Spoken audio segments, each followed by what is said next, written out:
பாடல்கள்லாம் வாசிச்சாச்சு இல்லையா? முடிஞ்சது. இன்றைக்கு 71வது பாடல் இல்லையா? ஆமா, 8வது 10.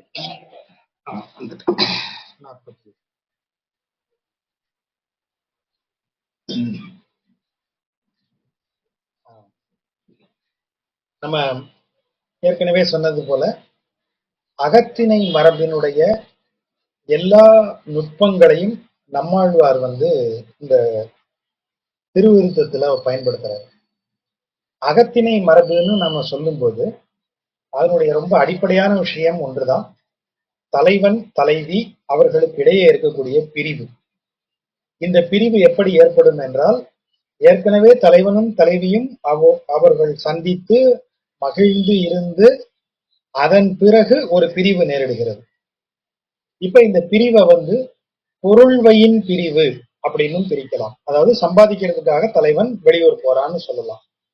இன்னொன்று அவனுடைய கடமை காரணமாக போகக்கூடியது. இப்போ அவன் ஒரு மன்னனாக இருந்தால் மன்னன் போர் செய்வதற்காக எதிரிகளை வெல்வதற்காக போகிறான், அப்பவும் அவன் பிரிந்து செல்ல வேண்டி இருக்கும். அப்போ பிரிவுங்கிறத பொருள்வையின் பிரிவு இப்படி ரெண்டா பிரிச்சுக்கிறாங்க. அதனுடைய அடுத்த இதுல எப்படி எல்லாம் வரும் அப்படின்னு சொன்னா, தலைவன் தலைவியை பிரிதல் தான் நிறைய அகத்திணை மரபுல இருக்கு. அப்போ தலைவியினுடைய துயர் எப்படி அவனை பிரிந்த துயரை தலைவி சொல்லிட்டே இருப்பார். யார்கிட்ட சொல்லுவா அப்படின்னா தனது தோழிகிட்ட சொல்லுவா.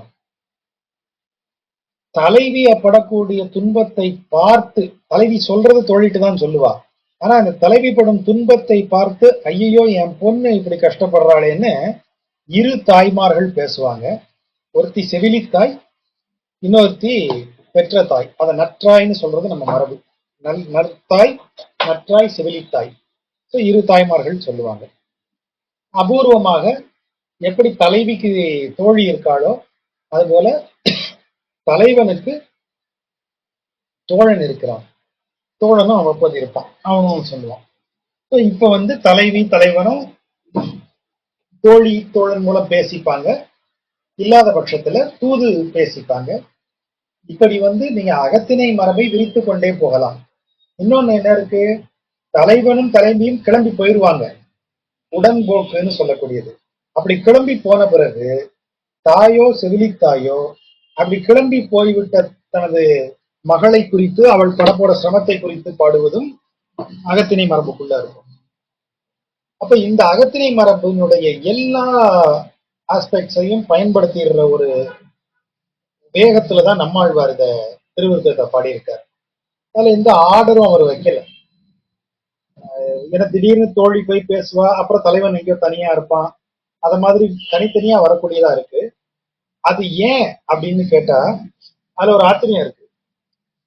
இப்போ வரக்கூடிய எல்லா நம்மாழ்வார் பாடல்கள்லயுமே அதற்கு தலைப்பு இருக்கு. இப்போ கிட்டத்தட்ட ஒரு 80 வருடங்களுக்கு முன்னாடி முடும்பை ஸ்ரீனிவாச ராமானுஜாச்சாரியார் அவர் திருவிருத்தத்துக்கு உரை எழுதுற புத்தகம் இருக்கு. அதுல அப்பிள்ளை உரையில இருந்து பெரியபாச்சான் பிள்ளை உரை, அன்னங்கராச்சாரியார் உரை எல்லாத்தையுமே ரெஃபர் பண்ணி அதை சொல்லிட்டு அதுக்கு மேல அப்பிள்ளை உரை சொல்லிட்டு அதன் மேல இவருடைய கமெண்ட்ஸா வைக்கிறார். ஒரு நல்ல ஒர்க் அது திருவிருத்தத்துக்கு. அவர் சொல்லக்கூடிய ஒரு பாயிண்ட் என்ன அப்படின்னா, இந்த தலைப்புகள் கொடுக்கப்பட்டது பின்னாடிதாங்கிறார். இந்த தலைப்புகள் நம்மாழ்வார் எழுதும் போது வரல, அதற்கு பிறகுதான் இந்த தலைப்புகள் வருகின்றன. அப்ப நம்மாழ்வார் எழுதும் போது அவர் அந்த தோன்றிய வேகத்துல எழுதியிருக்கிறார் அப்படிங்கிறது தான் அவருடைய அசம்ஷனா இருக்கு. அது சரியாகவும் இருக்கிறது. அந்த பாடலை படித்த பிறகுதான் நம்ம அதுக்கு தலைப்பு போடுறோம்.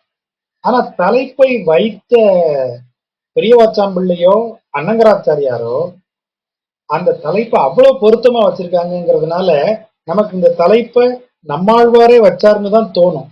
அதுதான் இந்த மாஸ்டரி ஆஃப் உரையாசிரியர்கள், அவங்களுடைய அந்த அந்த அதுல இருக்கிற அந்த பாண்டித்யம். அதாவது நம்மாழ்வார் எழுதினார்னு சொன்னா கூட நம்மாழ்வார் எழுதும் போது என்ன உணர்வுல இருந்தாரோ அதை அப்படியே இவங்களாலையும் எடுத்துக்க முடியுங்கிற அளவுக்கு அதுல தோய்ந்தவர்கள். ஆகவே அவங்க அதுக்கு தலைப்பு வைக்கும் போது நமக்கு நம்மாழ்வாரே இந்த தலைப்பை தான் வச்சிருப்பாருன்னு தோணுற அளவுக்கு கொண்டு வந்துடுறாங்க. அப்ப அதை வைத்துதான் இதை பாக்குறோம். அந்த அகத்திணை மரபுங்கிறது இதுக்குள்ள இருந்து வெளிவருது.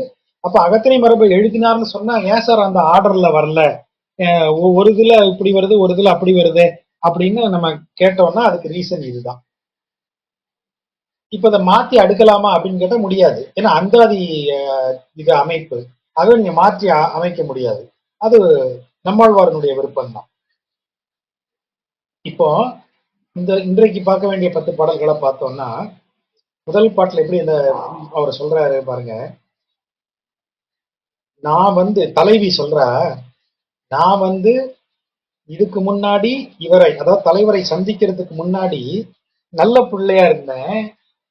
என்னைய பாக்குற, என்னைய பேசுற எங்க அம்மா என்னைய எல்லாம் என்ன சொல்லுவா, என்னை வளர்த்த அம்மா, என் பொண்ணு ரொம்ப கெட்டிக்காரி, என் பொண்ணு ரொம்ப நல்லவ, என் பொண்ணு ரொம்ப பணிவானவள் அப்படின்னு இந்த உலகத்தாருக்கு ஏற்றாற்போல் நான் விளங்குவதாக சொல்லி என்னைய பாராட்டுவான். ஆனா இப்ப அவளே நான் இந்த மாதிரி ஆயிட்டேன், எப்ப பார்த்தாலும் அவன் நினைப்பாவே இருக்கேன்னு சொல்லி என்ன திட்டுறா. எங்க அம்மா திட்டுறா என்னைய, நீ எப்ப பார்த்தாலும் அவனையே நினைச்சு பேசிட்டு இருக்க அப்படின்னு எங்க அம்மாவே என்னைய திட்டுறா அப்படின்னு தலைவி கம்ப்ளைண்ட் பண்றான். சரி, அப்படி அம்மா திட்டுற அளவுக்கு நீ என்ன பண்ண தலைவிட்ட கேட்டோம்னா தலைவி பதில் சொல்றா பாருங்க. ஊழிகள் ஆய் உலகு ஏழும் உண்டான் என்று. ஊழிகள் ஆகி, அதாவது ஊழியாய் இல்ல, ஊழிகள் ஆய் அப்படின்னா ஒவ்வொரு ஊழி காலத்தின் முடிவிலும் இறைவன் செய்யும் வேலை என்ன, உலகு ஏழும் உண்டான், உலகு ஏழையும் விழுங்கிறது. அதாவது பிரளயத்தை உருவாக்கி உலக அனைத்தையும் தனக்குள் ஒடுக்கிக் கொள்வது, அதற்கு பிறகு பிரளயத்திலிருந்து மீண்டும் உலகை புதிதாக படைப்பது. இது அவனுக்கு ஒரு விளையாட்டு. அப்ப இதை ஒரு தடவை அவன் செய்யல, ஊழிகள் ஆய் பல பல ஊழிகளை எந்தாயம் செஞ்சிட்டு இருக்கான் எங்க ஆளு. ஒரு ஊழிக்கு தான் நீங்க எல்லாம் பெரிய மேட்டரா பேசிட்டு இருக்கீங்க, அவன் பல பல ஊழிகளா இதே வேலையை தான் செய்யறான். ஊழிகளாய் உலகேழும் உண்டான் என்று. அடுத்த வார்த்தையை பாருங்க, என்று இளம். இளம் என்றால் சொல்லவில்லை, அந்த வேலையை செய்யலன்னு அர்த்தம். இளம் என்றால் இல்லை. அப்பேற்பட்ட வேலையை செய்துட்டு இருக்கிறவன் என் தலைவன்னு நான் சொல்லல. என் தலைவன் எவ்வளவு பெரிய ஆளுன்னு நான் சொல்லவே இல்லை எங்க அம்மாட்ட. ஊழிகளாய் உலகேழும் உண்டான் என்று இளம், அதையும் நான் சொல்லல எங்க அம்மாட்ட.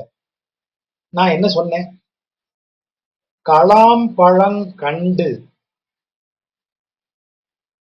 அந்த வார்த்தையை பாருங்க, களம் பழம் கண்டு, கொண்டு கூட்டி சொல்றேன் நான். களம் அடுத்த வரியில தான் வருது, ஆனா சொல்லும் போது பொருளுக்காக நான் கொண்டு கூட்டுறேன்.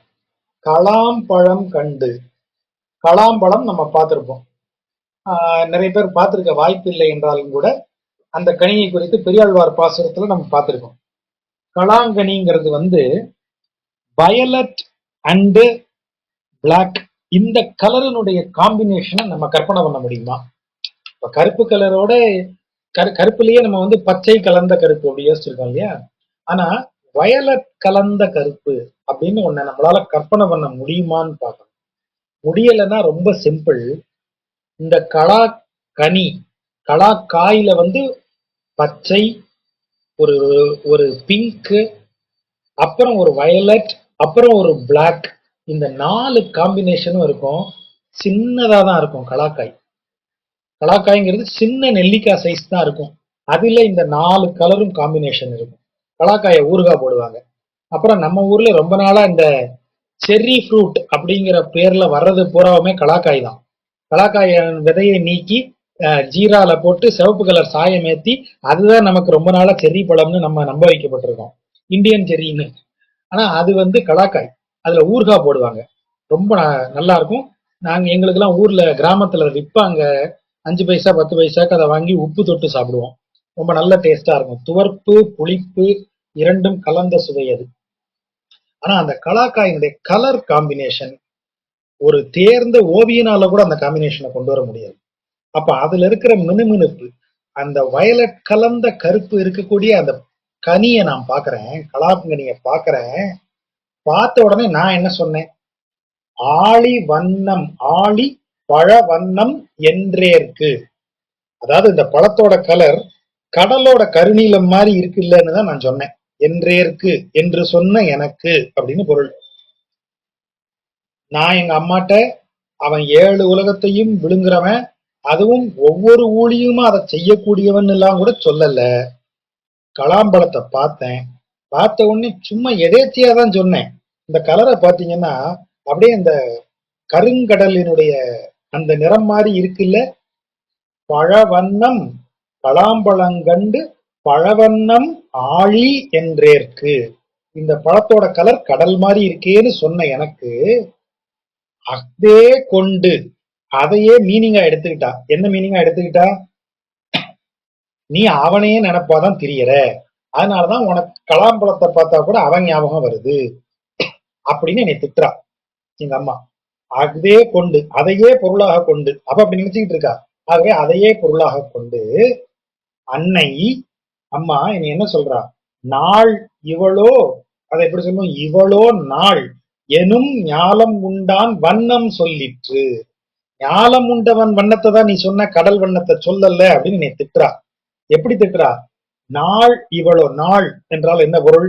நாள் என்றால் அப்பிள்ளை உரையில் என்ன சொல்றாரு? நான் என்ற பொல்லா அபிமானம் உடையவன். அந்த நாள் என்பது அந்த உடைய குணத்தின் பேர் நாள் அப்படின்னு சொல்றது. செருக்கு, திமிர், சொல் பேச்சு கேளாமை, அதுக்கு பேர் தான் நாள் அப்படின்னு. நாள்தல் அப்படின்னு சொன்னா அது 2-3 இடங்கள்ல பயன்படுத்துறாங்க பின்னாடி. நாள்தல் என்றால் நீங்க செருக்குடன் நடந்து கொள்ளுதல், பிறர் பேச்சை அவமதித்தல் அப்படின்னு பொருள்.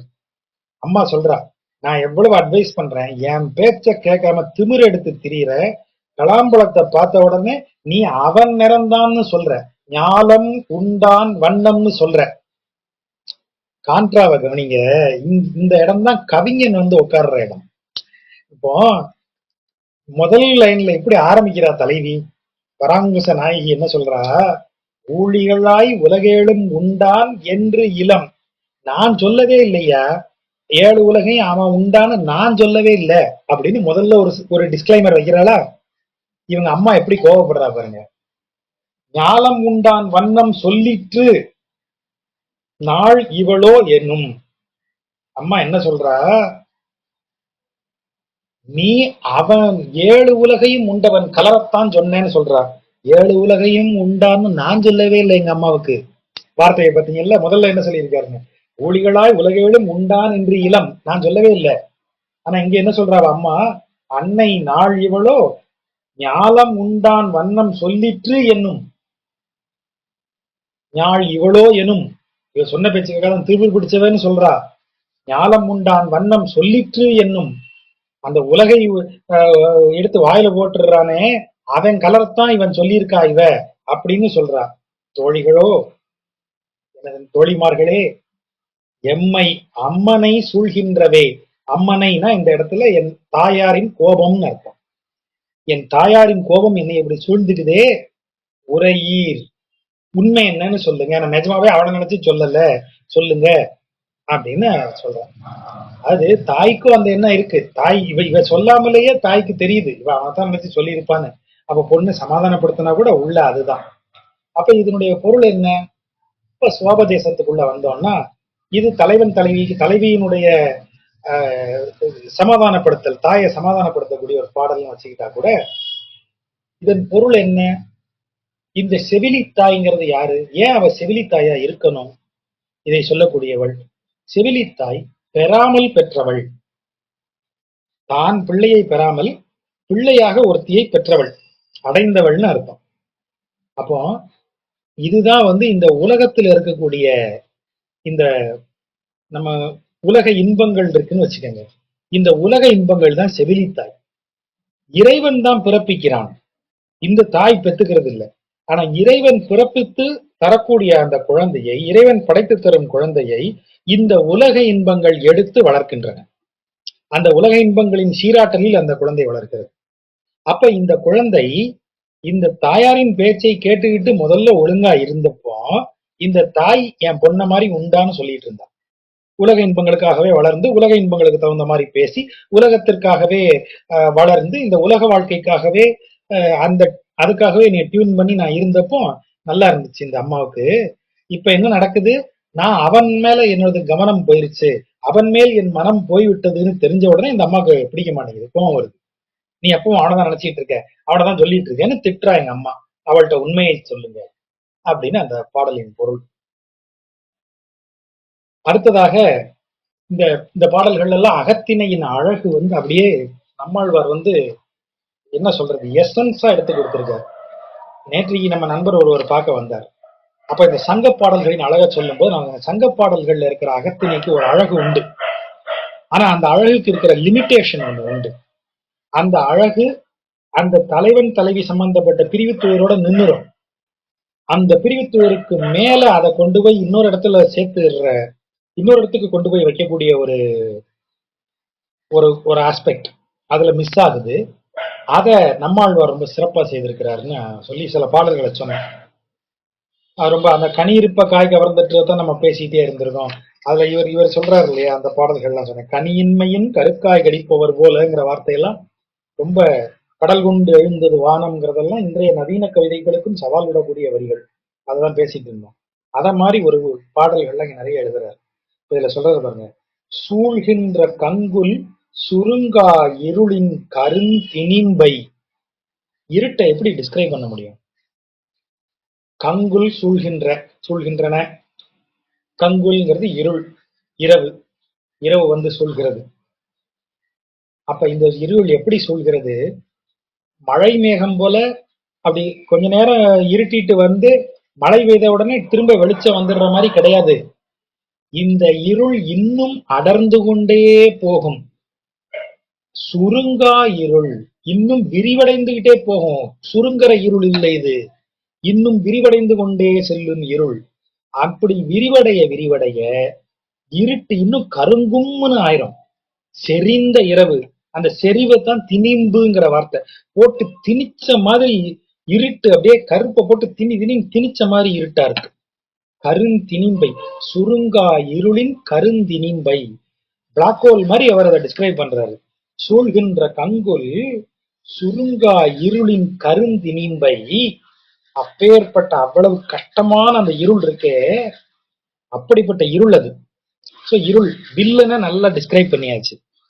வில்லன் எவ்வளவு கொடூரமானவன் முதல்ல ஒரு சீன் காமிப்பாங்கல்ல. வில்லன் பேசிட்டு இருக்கும்போது ஒருத்தனை டபால்னு ஷூட் பண்ணுவார். எங்கிட்ட உண்மையை சொன்ன, எங்கிட்ட ஏதாவது தகராறு பண்ண, இதுதான் கதி. அதுக்கப்புறம் தான் அவரு நமக்கு இப்பேற்பட்ட வில்லனாத்தான் நம்ம ஹீரோ அடிக்க போறாரு, நமக்கு ஒரு குஷி ஆகும். அத மாதிரி முதல்ல வில்லனை செட் பண்ணி ஆகுது. சூழ்கின்ற கங்குல் சுருங்கா இருளின் கருந்திணிம்பை. அவ்வளவு தூரத்துக்கு இருக்கிற இருளை இப்போ ஹீரோ என்ட்ரி. போழ்கின்ற திங்கள் பிள்ளையும் போழ்க. போழ்தல் என்றால் ரெண்ட வெட்டி பழக்கிறது. இப்படி ஒரு வாழைத்தண்டை நேர நிப்பாட்டி வச்சு இப்படி ஒரு வெட்டு வெட்டினீங்கன்னா வாழைத்தண்டு இரண்டு பக்கமும் அப்படி பிரிஞ்சு விழும்ல, அதுதான் போழ்தல். சிலப்பதிகாரத்துல கோவலனை அந்த கொலைக்கள காவலன் எப்படி வெட்டுனா, வாளால் நெடுக போந்தான். நடு மண்டையில வாழை இறக்கியிருக்கான். மண்டை ரெண்டா பிளந்து மூளை சிதறி இறந்து கிடக்கிறான் கோவலன். அதுதான் காட்சி. தலைய வெட்டல்ல. சினிமால காமிக்கும்போது தலையை வெட்டுற மாதிரி காமிக்கிறாங்க இல்லையா, அப்படி இல்ல. சிலப்பதிகாரத்துல தெளிவாவே எழுதுறான், வாளால் நெடுக போந்தான் அப்படின்னு. போந்தான் தான் போழ்தல்ங்கிறது தான் போந்தான்னு வருது. அதான் இந்த இடத்துல வரக்கூடிய வார்த்தை. இருட்ட என்ன அவ்வளவு கனமான இருட்டு அப்படியே ரெண்டா வெட்டி பிளக்கிற மாதிரி பிளக்குது. யாரு? திங்கள் அம்பிள்ளை, இளம் சந்திரன். அம்பிள்ளை, அழகிய, பிள்ளை இளைய, திங்கள் சந்திரன், அழகிய இளம் சந்திரன் இவ்வளவு கடினமான இருளை பிளக்கின்றான். பிளக்கட்டும், போழ்க. போழ்கின்ற திங்களம் பிள்ளையும் போழ்க, பிளக்கட்டும். இப்படி பிளந்தவன் இந்த இருள் நம்மளை தொல்லை பண்ணாம இருக்கிறதுக்கு ஹெல்ப் பண்ணுவான்னு நினைச்சேன். ஆனா சின்ன வில்லனை அடிச்சுட்டு பெரிய வில்லன் என்ட்ரி கொடுக்கற மாதிரி இல்ல இந்த சந்திரன் வேலையை காட்டுறான். அதான் தலைவி சொல்றது. துழாய் மலர்க்கே தாழ்கின்ற நெஞ்சத்து ஓர் தமியாட்டியேன். தமியாட்டி என்றால் தனித்திருந்து வருந்துபவள்னு அர்த்தம். தமியாட்டி, தமினா தனித்து. ஒரு பெண்ணா தனித்து இருக்கேன் அப்படின்னு என்ன அர்த்தம்? என் தலைவன் என் கூட இல்லைன்னு அர்த்தம். நான் தலைவன் இல்லாமல் தனித்து துயரில் இருக்கிறேன். எதை நினைச்சு துயர்ல இருக்கேன்?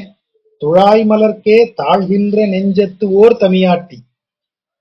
தலைவன் இல்லையா, அவன் மார்பில் அணிந்திருக்கிற அந்த துழாய் மலருக்கு என் நெஞ்சம் ஏங்கி கிடக்கிறது. அவன் வேண்டாம், அவன் அவன் அணிந்திருக்கிற துளசி மாலைக்கு அதுக்கு ஏங்கி போய் கிடக்கிறேன் நான். அப்படி அதை நினைத்து ஏங்கி தனிமையில் தவிக்கிறேன். அப்படி தவிக்கக்கூடிய எனக்கு வாலியதே வந்து தோன்றிற்று. வாலியது என்றால் இந்த இடத்துல சுத்தமானதுன்னு அர்த்தம். இந்த வார்த்தையை அண்டர்லைன் பண்ணிக்கோங்க. வலியது அல்ல, வாலியது. வாலியங்கிறதுக்கே பொருள் அப்படித்தான் எழுதுறாங்க.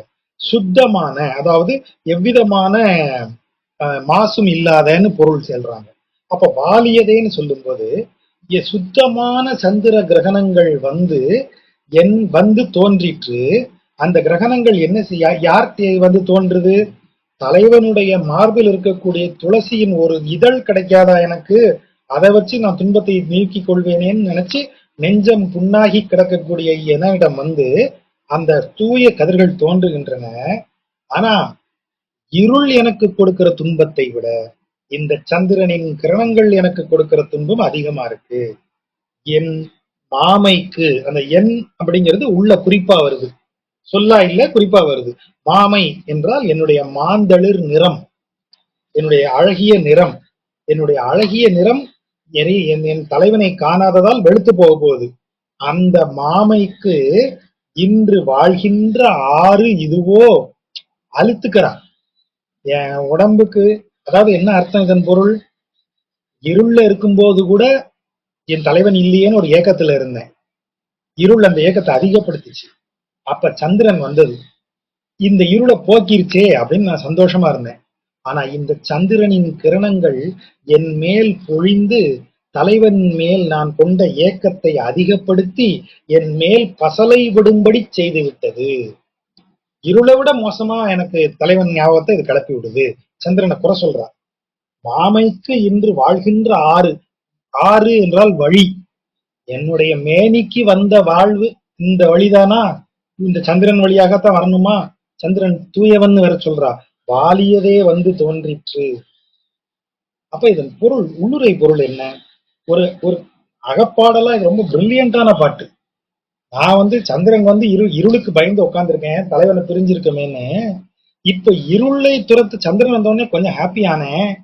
ஆனா சந்திரன் வந்த உடனே என் ஏக்கம் இன்னும் அதிகமாயிருச்சு. அவன் ஒளி என் மேல் படப்பட எனக்கு ஏக்கம் அதிகமாயிருச்சு. பாவி, இதுக்கு இருளே பரவாயில்லையேன்னு ஆக்கி விட்டான் அந்த சந்திரன். என் மேனி இப்போ பாரு, இறைவனை அடைய முடியாமல், தலைவனை அடைய முடியாமல் என் மேனி இப்போ அப்படியே நிறமெல்லாம் மங்குது.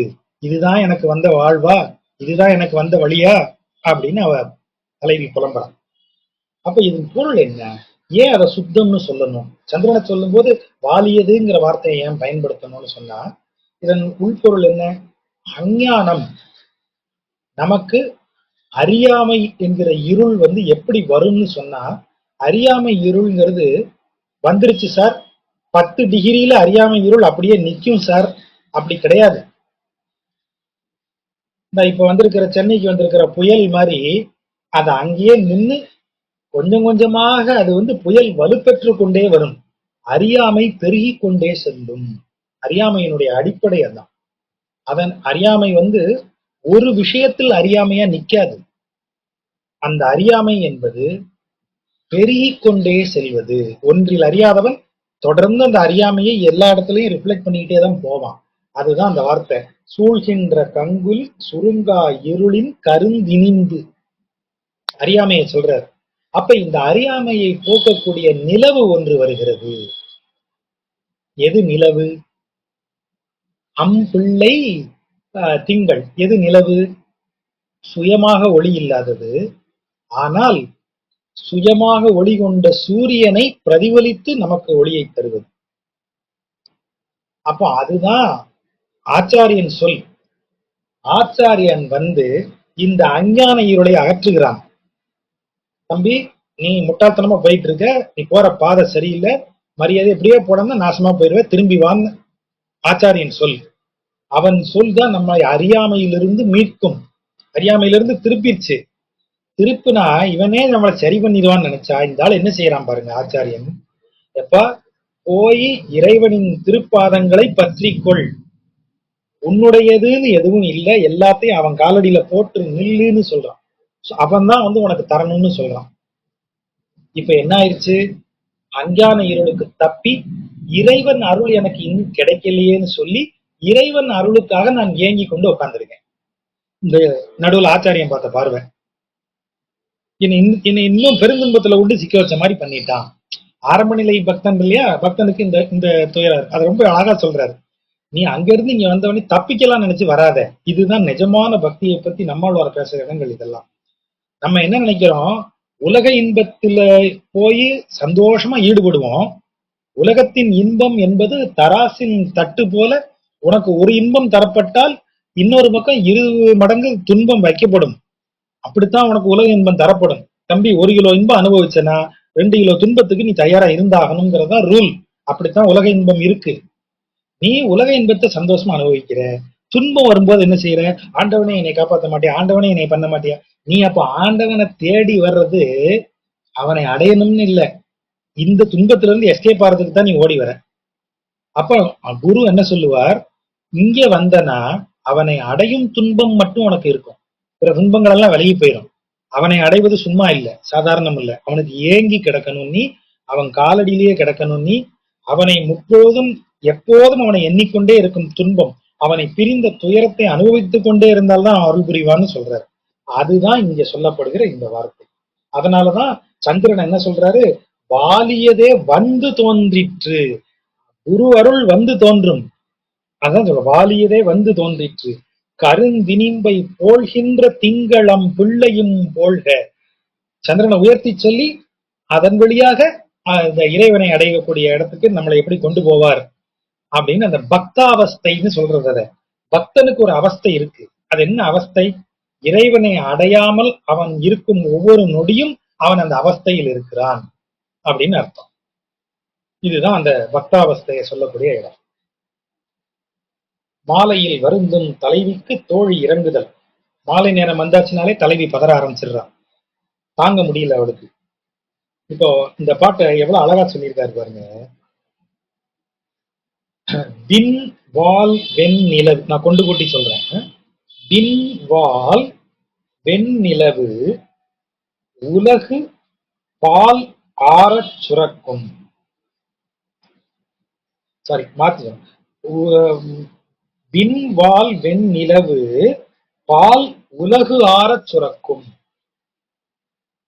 வெண்ணிலவு விண்ணில் இருக்கிறது, வால் வெண்ணிலவு. வால் என்றால் இந்த இடத்தில் அகன்ற பரந்தங்கிற அர்த்தம்.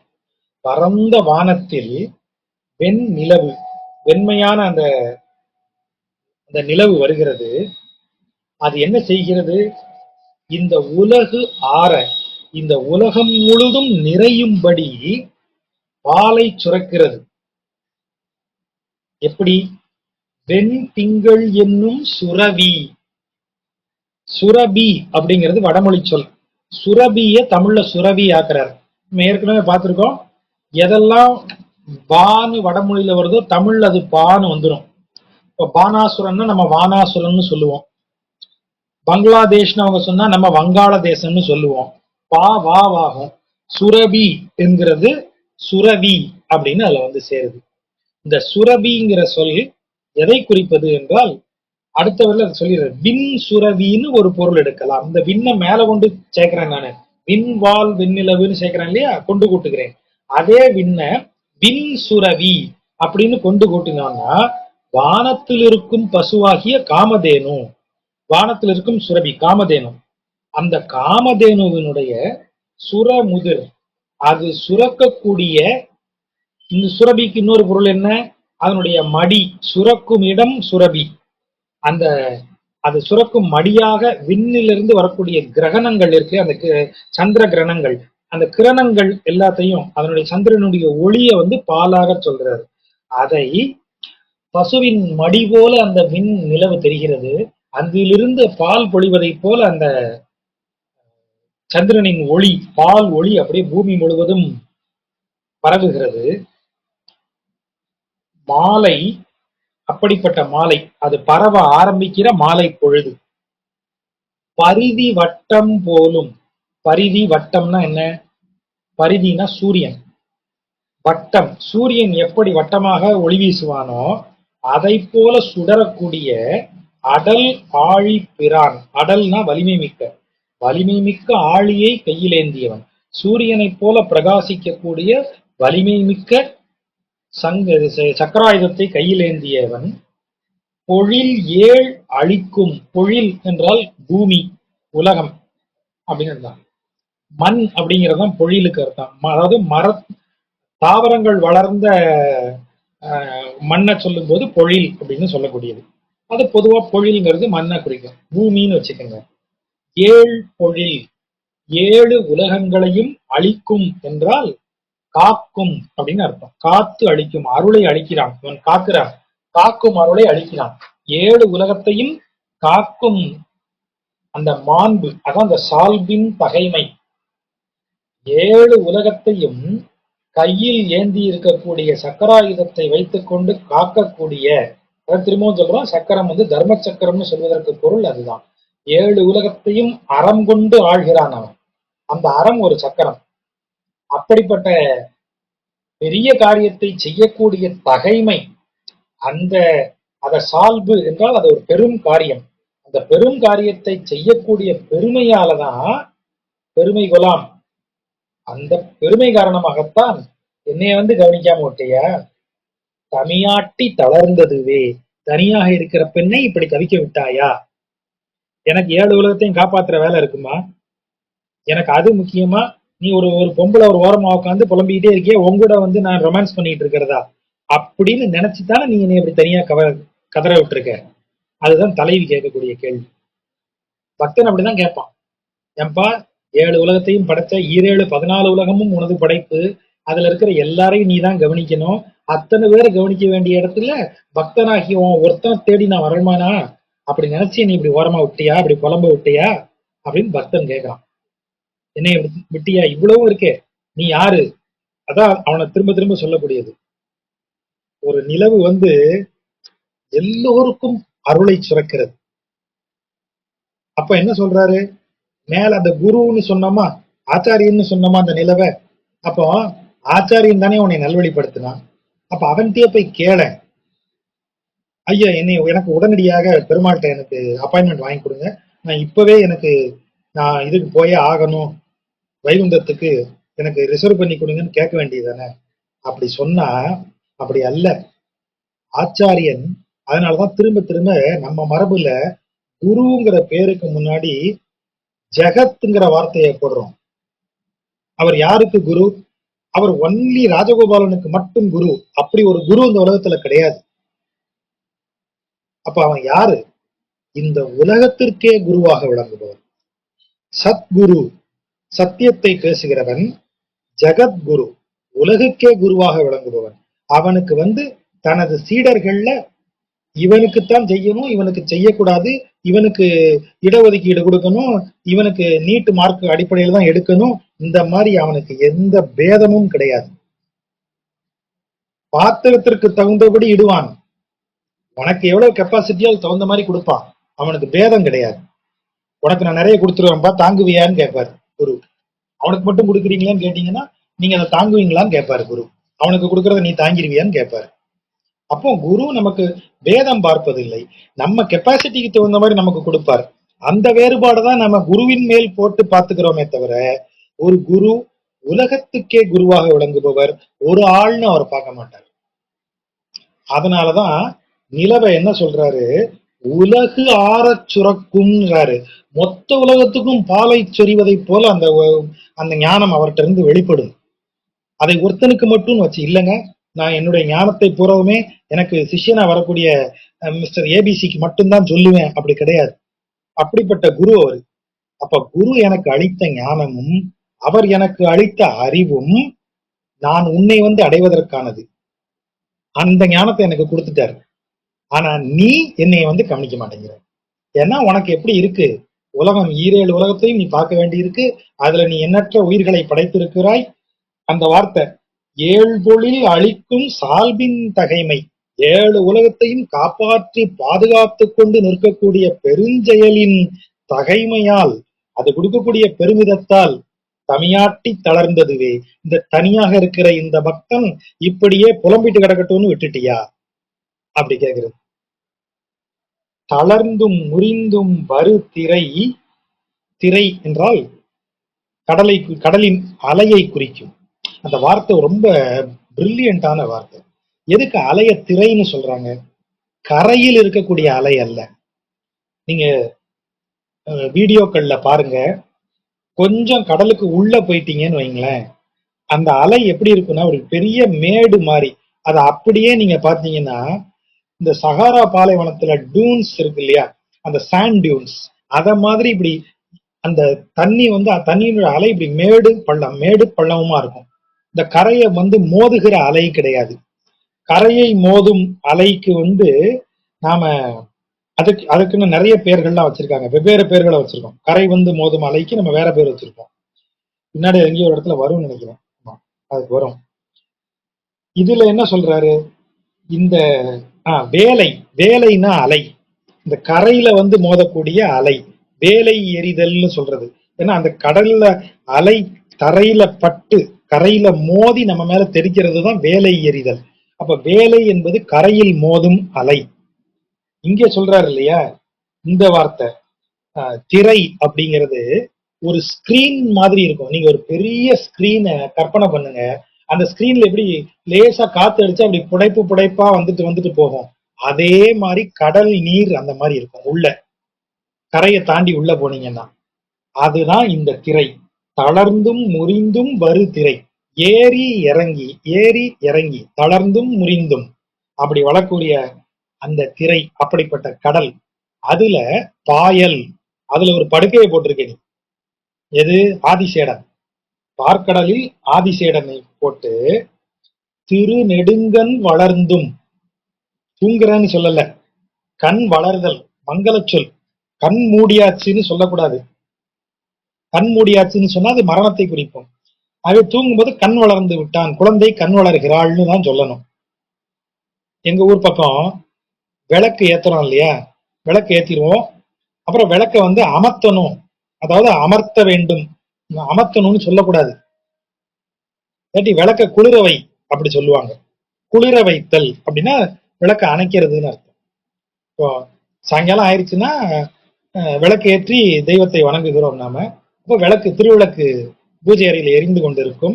நீங்க சாப்பிட போறீங்க அப்படின்னா, சாப்பிட்டு முடிச்சு தூங்க போறீங்கன்னு சொன்னா விளக்க நாமளே தான் அணைக்கணும், கருக விடக்கூடாது திரிய. அப்போ அதுக்கு சொல்லக்கூடிய வார்த்தை விளக்க அணைன்னு சொன்னா அது அமங்கல சொல். ஆகவே என்ன சொல்லுவாங்கன்னா விளக்க குளிரவைன்னு சொல்லுவாங்க எங்க ஊர்ல. அப்ப சில சொற்கள் அமங்கல சொற்கள், சில சொல்லக்கூடாது. இப்ப இறைவன் தூங்குகிறான்னா என்ன அர்த்தம்? தூக்கம் என்பது தமஸ் என்கிற தாமச குணத்தினுடைய குறியீடு, தாமச குணத்தினுடைய செயல்பாடு. தாமசிக் குணம் உள்ளவன் சோம்பேறித்தனமாக தூக்கத்தில் பெரு விருப்பம் கொண்டவனாக இருப்பான் அப்படின்னு சொல்றான். அப்ப இறைவன் தூங்குகிறான்னு சொன்னா அவன் குணம் கடந்தவன, குணத்தை எல்லாம் தாண்டவனாச்சே. அப்ப அவன் வந்து கண் வளர்ந்திருக்கிறான். சரி, ரொம்ப டீசெண்டா சொன்னேன் தூங்குறத. ஆனா நிஜமாவே தூங்குறானா? அடுத்த வரியில சொல்றாரு, திருநெடுங்கண் வளர்ந்தும் அறிவுற்றும். அவனுக்கு எல்லாமே அவன் அறிவில் தெரியும். அவன் கண்ண மூடி இருக்கான், தூங்குறான்னு நினைச்சா தப்பு. அவன் அனைத்தையும் அறிவுற்றவன். அறிவுற்றல்னா என்ன அர்த்தம்? அறிவு அடைதல் இல்ல. வார்த்தை எப்படி போடுறாரு பாருங்க நம்மாழ்வார். அறிவு உற்றல். உறுதல்னா என்ன? வந்து சேருவது. எனக்கு உற்ற நண்பன், எனக்கு வந்து சேர்ந்த நண்பன் அர்த்தம். நான் போய் ஒருத்தன்ட்ட சேர்ந்தேன்னா என்ன சொல்லணும்? நான் பெற்ற நண்பன் அப்படின்னு சொல்லணும். உற்ற நண்பன், பெற்ற நண்பன். உற்ற என்றால் நான் போய் ஒட்டிக்கிட்டேன்னு அர்த்தம். பெற்ற, அவன் எனக்கு கிடைத்தான், அவன் வந்து எங்கிட்ட ஒட்டிக்கிட்டான்னு அர்த்தம். இப்ப இவருக்கு அறிவு எப்படி வருது? உற்ற அறிவு. அறிவு உற்று, அறிவு தன்னால அவர்கிட்ட வருது. ஏன்னா அறிவுக்கு அவன் தான் அதிபதி, அனைத்தும் அவனுடையது இல்லையா? அப்போ அறிவுங்கிறது அவன் எங்கேயாவது தேடி போகணுமா?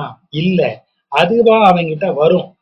அப்ப அவன் கண்மூடி அப்படியே சும்மா படுத்திருக்கான். ஆனா அவன் படுத்திருக்கிறது தூக்கம் இல்லை, அனைத்தையும் அறிந்த ஒரு உறக்க நிலை.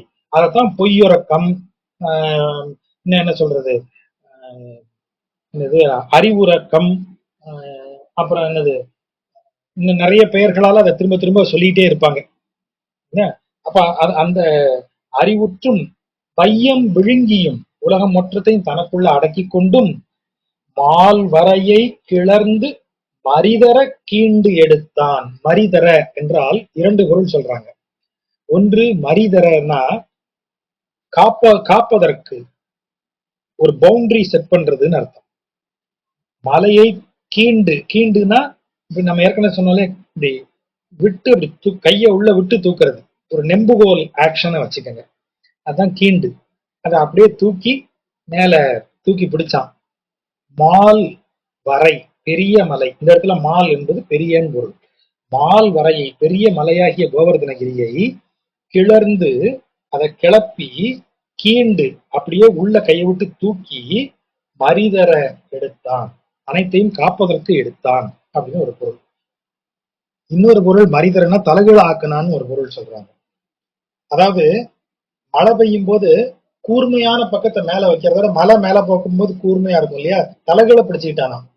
தலைகீழ பிடிச்ச உடனே அந்த மேல பெரிய அகன்ற பரப்பு மேல வந்து மழை நீரை அந்த பக்கம் சிதறடிச்சிருச்சு, அந்த மலைக்கு கீழே யாருமே நினையல அப்படின்னு ஒரு பொருள் சொல்றாங்க. பட் மரிதரங்கிறது எனக்கு பாதுகாப்பு தரங்கிற சொல் தான் சரியா வருது இந்த இடத்துல.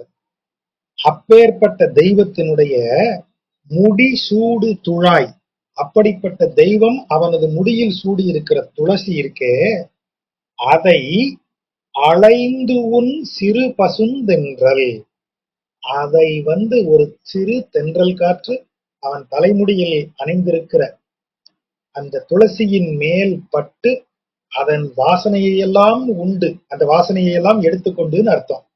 அந்த வாசனையெல்லாம் எடுத்துக்கொண்டு அந்தோ வந்து உலாகின்றதே. தோழி சமாதானப்படுத்தலாம். தலைவி தென்றல் வீசு மகிழ்தல்னு இருக்கு இல்லையா, அப்புள்ளை உரையோ அனங்கராச்சாரியர் உரையோ பாத்தீங்கன்னா தோழி இதை சொல்லி தலைவிய சமாதானப்படுத்துறா. அதாவது இருள கண்டு பயப்படுறா தோழி, ஆஹா நிலா வந்துருச்சு அப்படின்னு கொஞ்சம் ஆறுதல் அடைகிறா. அப்புறம் நிலாவை பார்த்தும் பயப்படுறா, ஐயோ இது அதை விட மோசமா இருக்கு, என்னைய ரொம்ப டார்ச்சர் பண்ணுதுன்னு புலம்புறா. அடுத்து என்ன வரும், குளிர்ந்த காற்று தான் வரும், தென்றல் காற்று வரும். தென்றல் காற்றுக்கு ஐயோ அம்மான்னு இன்னும் புலம்ப ஆரம்பிச்சான்னா, சோ தோழி கொஞ்சம் அட்வான்ஸ் ஆயிட்டு, ஏய் இது சாதாரண தென்றல் இல்ல, பெருமாளுடைய திருமுடியில் இருக்கக்கூடிய துளசியில் பட்டு வரக்கூடிய தென்றல். ஆக இது உன் மேல படும்போது உனக்கு பெருமாளே உனக்கு அனுப்பின தூது மாதிரி நினைச்சுக்கோ அப்படின்னு சமாதானத்துக்கு இந்த வார்த்தையை சொல்றதாக எழுதியிருக்காங்க. அது ரொம்ப பொருத்தமான கற்பனையா இருக்கு. தளர்ந்தும் முறிந்தும் வருதிரை பாயல் திருநெடுங்கண் வளர்ந்தும் அறிவுற்றும் வையம் விழுங்கியும் மால்வரையை கிளர்ந்து மரிதர கீண்டு எடுத்தான் முடிசூடு துழாய், துழாயளைந்து உன் சிறு பசும் தென்றல் அந்தோ வந்து உலாகின்றதே. அது இல்லையா அவன் மேல வந்து விடுது. அப்படின்னா இதன் பொருள் என்ன, இறைவனது அருள், இறைவன் அருள் உன்மேல் இருக்கிறது. எப்பேற்பட்ட இறைவன் அவன், கடல் பெரும் கடலில் ஒரு பெரிய நாகத்தை படுக்கையாக்கி படுத்திருக்கிறான்.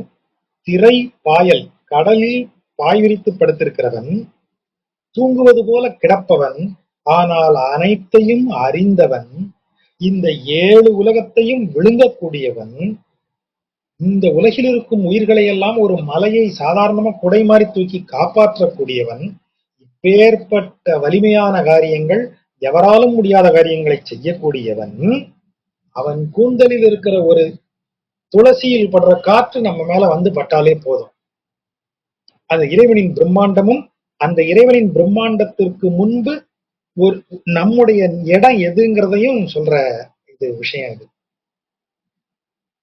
தலைவன் தலைவியின் ஊர் பற்றி விசாரித்தல். தலைவன் வந்து தலைவியை பற்றி விசாரிக்கிறான். விசாரிக்கிறான்னா என்ன அர்த்தம், இந்த இடத்துல தலைவியின் அழக புகழ்றான்.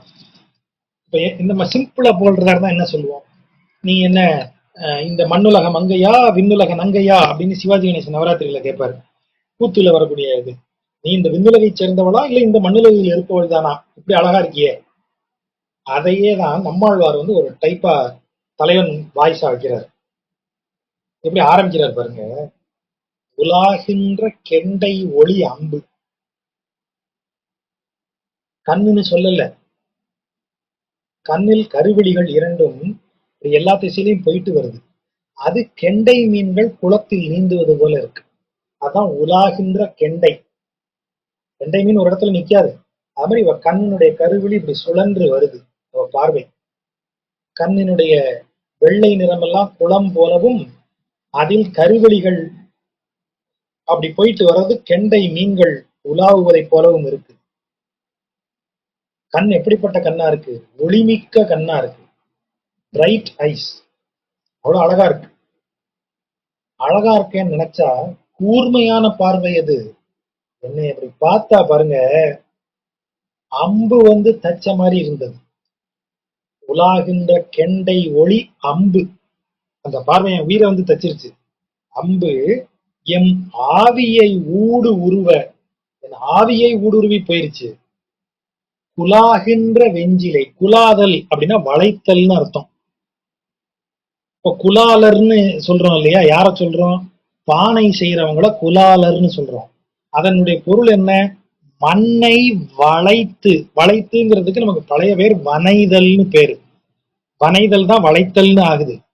பானை வனைபவர் அப்படின்னு தான் தமிழ்ல பேரு. அப்ப மண்ணை வளைக்கிறவன் அதான் குலாலர். அப்ப இந்த குலா என்கிற இந்த சொல்லுக்கு பொருள் வளைத்தல்னு அர்த்தம். ஒளி அம்புன்னு சொல்லியாச்சு இல்ல? கண் பார்வை. இவ கண் அம்பு மாதிரி என்னைய வந்து என் ஆவிய ஊடுருவி போகுது. ஏன் அம்புன்னு ஒண்ணு இருந்தா வில்லு இல்லாம வருமா அது? அதான் குலாகின்ற வெஞ்சிலை. வெம் என்றால் இந்த இடத்துல வலிமையான, வலிமையான சிலை. சிலைனா வில், நமக்கு தெரியும். குலாகின்ற வெஞ்சிலை, வளைந்து இருக்கக்கூடிய அந்த கடுமையான அந்த வலிமை வாய்ந்த வில் அவளுடைய புருவம். அவ்வளவு அழகா சொல்லியிருக்காரு. குலாகின்ற வெஞ்சிலை வாழ் முகத்தீர். வாழ்னா இந்த இடத்துல ஒளி வீசக்கூடியதுன்னு அர்த்தம். கண்ணு அம்பு. அந்த அம்பை செலுத்தும் வளைந்த வில் புருவம். இவை இரண்டும் அமைந்திருக்கிற முகம் ஒளி வீசக்கூடிய ஒன்று. வாழ் முகத்தீர். முகத்தில் அதை கொண்டவரே. முகத்தீர், முகத்தில் அது இருக்கிறதுன்னு அர்த்தம். அதை கொண்ட முகத்தை உடையவரே. எதை கொண்ட முகம்? உலாகின்ற கெண்டை ஒளி அம்பு, உலாகின்ற வெஞ்சிலை. இது இரண்டையும் கொண்டிருக்கிற அழகிய முகம் உங்களுக்கு. வில்லையும் அம்பையும் வச்சுக்கிட்டு இருக்கீங்களே. குனி சங்கு இடறி. குனி என்றால் வளைந்தன்னு அர்த்தம். அதனாலதான் குனிதல் என்றால் வளைதல்னு அந்த பொருள். எத்தனை சொல் பாருங்க. வளைதலுக்கு எத்தனை ஒக்காபுலரி எப்படி கொண்டாந்து தமிழ் சொற்களை உள்ள வைக்கிறாரு பாருங்க. குலாகின்றன்னு சொல்லிட்டு குனின்னு சொல்றாரு. சரி, குலாதலுக்கும் குனிக்கும் என்ன பொருள்? ரொம்ப சுவாரஸ்யமான ஒண்ணு.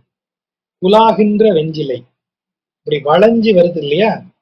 இந்த வளைந்து வந்திருக்கிற இந்த குலாதல் அப்படிங்கிறது ஒரு அதை எப்படி சொல்றது, ஒரு பொருளை உருவாக்குறது அப்படிங்கிற பொருள். ஒன்றை உருவாக்கும். இந்த வளைப்பா வில் அம்பை செலுத்தும், ஒரு உருவாக்கும். குனிதல் ஒரு ஆக்ஷன் மட்டுமே. வளைத குனிதல்னா ஒரு, நீங்க இப்படி குனியறீங்க, கீழே குனி அப்படின்னு சொல்றோம், அவ்வளவுதான். குனிந்து என்ன செய்யணும்? ஏதாவது செய்யணுமா? இல்ல, சொல்ல வேண்டியது இல்லை. குனிங்கிறதே ஒரு ஆக்ஷன். ஆனா குலாதல் தான் நீ அப்படி வளைத்து எதையோ ஒண்ணு செய்ய போறேன்னு அர்த்தம்.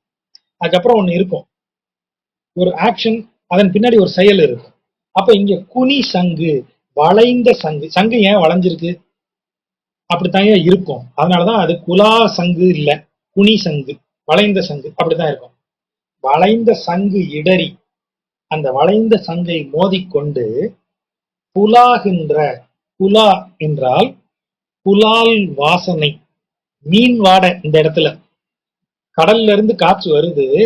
அப்படி வரக்கூடிய காற்று அங்க இருக்கக்கூடிய வளைந்த சங்குகளில் மோதி அதில் இருக்கக்கூடிய மீனின் வாசனை, அதுதான் அந்த மீன் வாடை.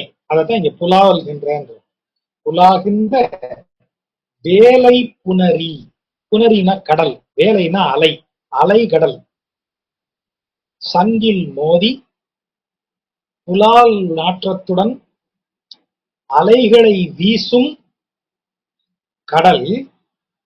அதிலே பள்ளி அம்மான், அழகிய பள்ளி கொண்டிருக்கிற அம்மான், எனது அன்பிற்குரிய தலைவன். பள்ளி, அம்முனா அழகிய, அழகாக பள்ளி கொண்டிருக்கக்கூடிய எனது தலைவன் அடியார், அம்மான் அடியார், அப்படிப்பட்ட அந்த தெய்வத்தினுடைய அடியார் யாரு? இந்த பக்தர்கள், பாகவதர்கள், நிலாகின்ற நிலவுகின்ற, அப்படிப்பட்ட இறைவனின் பக்தர்கள் நிலவுகின்ற, அவர்கள் வசிக்கின்ற வைகுந்தமோ, ஊர் எதுமா? வைகுந்தமா? நாராயண பெருமானினுடைய திருவடிகளை வணங்கக்கூடிய அந்த அவங்க எல்லாம் இருக்கக்கூடிய அந்த வைகுண்டம் தான் அவனது இதுவா, நீ இருக்கிற இடமா? வையமோ, இந்த மண்ணா? வையம் என்பது இந்த பூமி, இந்த பூமியா? நும் நிலை இடமே, நீ இருக்கும் இடம் எதுவோ? அப்படின்னு என்ன அர்த்தம்? நீ வைகுந்தத்திலிருந்து வந்தவளா அப்படின்னு என்ன அர்த்தம்? வைகுந்தத்திலிருந்து வரக்கூடிய பெண் யாரு? பிராட்டி. பெருமாள் கூட இருக்கிற வைகுந்தத்துல இருக்கிறவ யாரு? பிராட்டி. கேக்குறான், நீ பிராட்டியா இந்த மண்ணுல பிறந்தவளா? பூதேவியா ஸ்ரீதேவியா? வையமோ, இந்த மண்மகளா விண்மகளா? பிராட்டியா ஸ்ரீதேவியா பூதேவியா? இல்லையா? அதான் லக்ஷ்மி பிராட்டியா பூதேவி பிராட்டியா? நும் நிலையிடமே, எது உம்மிடம் அப்படின்னு தலைவன் விசாரிக்கிறான். தலைவி சந்திரனை கண்டு வருந்துதல், சந்திரனை கண்டு வருந்துறான். எப்படி வருந்துறா? இடம் போய் விரிந்து, அதாவது எல்லா இடமும் போய் விரிந்து, எல்லா இடத்திலும் நிரம்பின்னு அர்த்தம். இடம் போய் விரிந்து, இவ்வுலகு அளந்தான், இந்த உலகம் அளக்கும் போது அவன் பாதம் எல்லா இடத்திலும் விரிந்து நிரப்பியது. ஆகவேதான் இடம் போய் விரிந்து இவ்வுலகு அளந்தான்.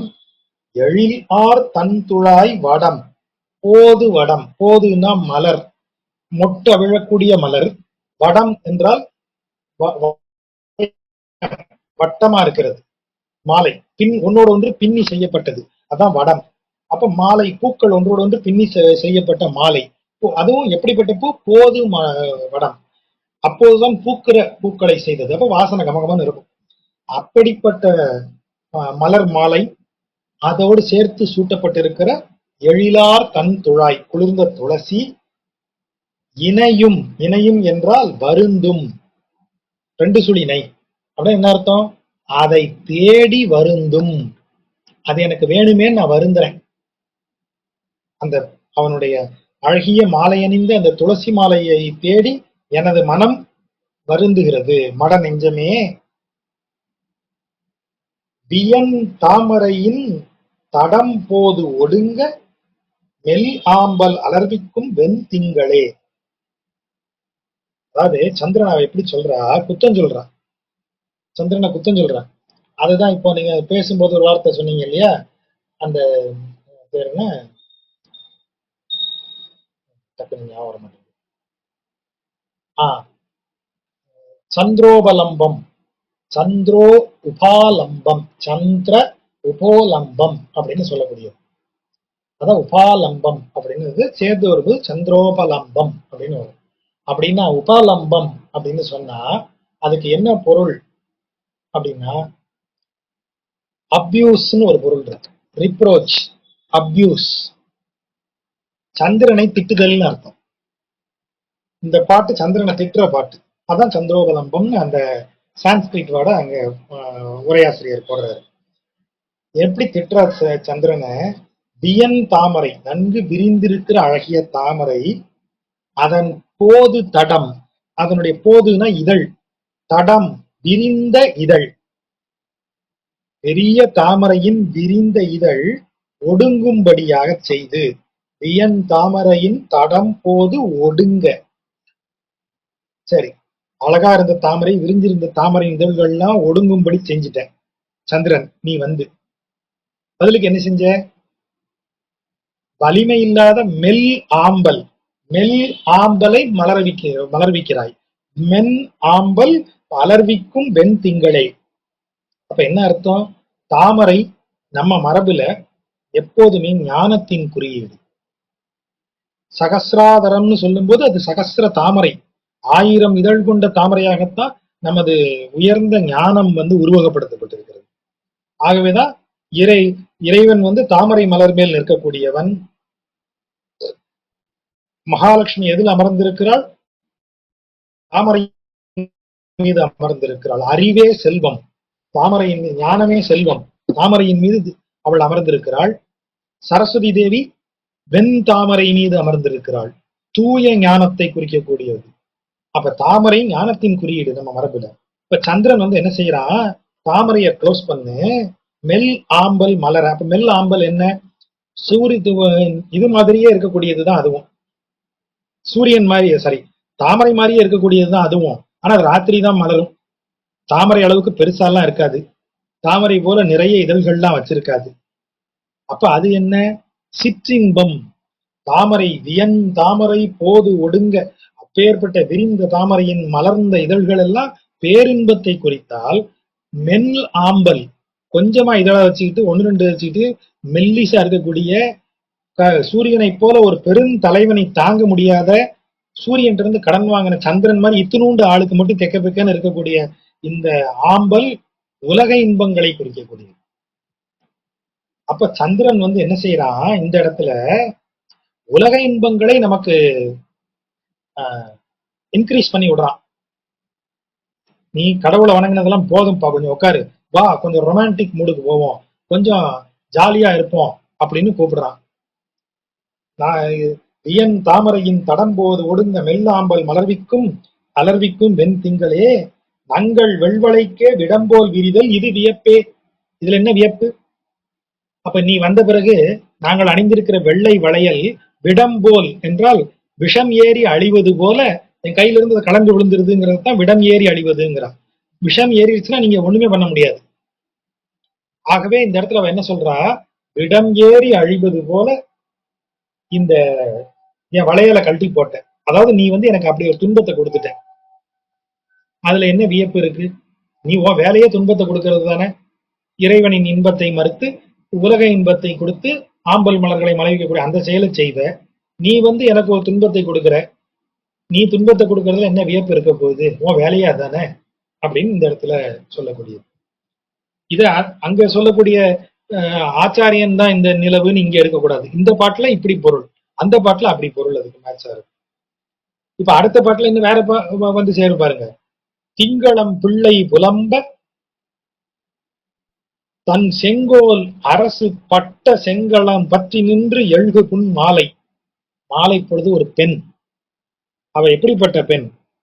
எழுகு, எழுகுன துன்பம் மிக்க பெண்ணா நிக்கிறா. ஏன்?